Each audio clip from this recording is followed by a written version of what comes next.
It's all about becoming one with love. It's not about just loving your neighbor. It's about loving your enemies. It's about giving to those who use you and praying for those who use you and giving to those who despitefully take from you and use you. Jesus proved it when his own disciple cut a man's ear off. He's across the line. He's on enemy's side, seems to be, but our war's not flesh and blood. Amazing. Jesus didn't use his ear to power play him into the kingdom.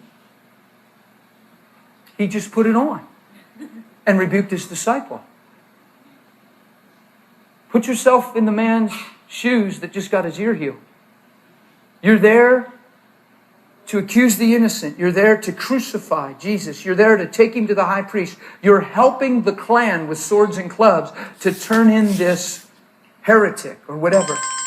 And your ear was just cut off, and Jesus walks up to the man, and whether he recreated it or picked it up and popped it on is irrelevant to me. He fixed it. He healed it. And I picture it this way. I picture him going, ah, and him just saying, Peter, put away your sword. Don't you know, Peter? The guy's fixed, right? He's fixed. In the Bible, he never talks to Malchus. He doesn't power play him with his need. He doesn't get him to pray the prayer through his need. Because when he does cross the line, it needs to be because of one so lovely, not one that meets his need. It has to be because of love, not provision. Come on, we preach the gospel that way all the time. We power play souls. We power play people, and we get them to cross the line and miss love. And if they don't see his first love, they can't love much. And it's all about love. So if I don't come in this thing because of love, I'll never become love. That's awesome. I can help you. I can fix you. But you have a problem.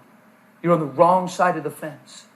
And I'm the one that helps you and meets your need. And if you'll repent and cross this line, I can make you whole. That's how we preach the gospel. Here's how Jesus preaches the gospel. Peter, put away your sword. Don't you know those that live by the sword are going to die by the sword? Listen, people, you come to me with clubs and swords as if I'm a thief. I spoke every day in the temple. He never says a word to the man. Put yourself in his shoes as they bind him and strike him in the head and mock him and lead him away. Put yourself in his shoes as they judge him, as they curse him, as they send him to Pilate. Put yourself in his shoes as he's dying on the cross.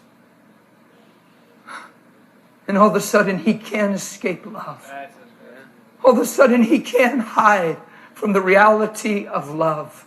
All of a sudden the goodness of God leads men to repentance, because mercy triumphs over judgment and love covers a multitude of sin. And the righteous comes to save the unrighteous, so the unrighteous become righteous. Put yourself in Malchus' shoes. There's no way to escape that. I believe with all my heart we'll see him in eternal everlasting life. There's no way to hide.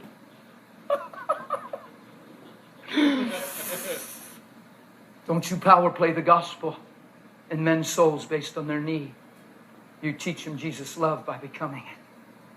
And when they cross the line, it's because he's amazing and they've never saw anyone like him. You hear me?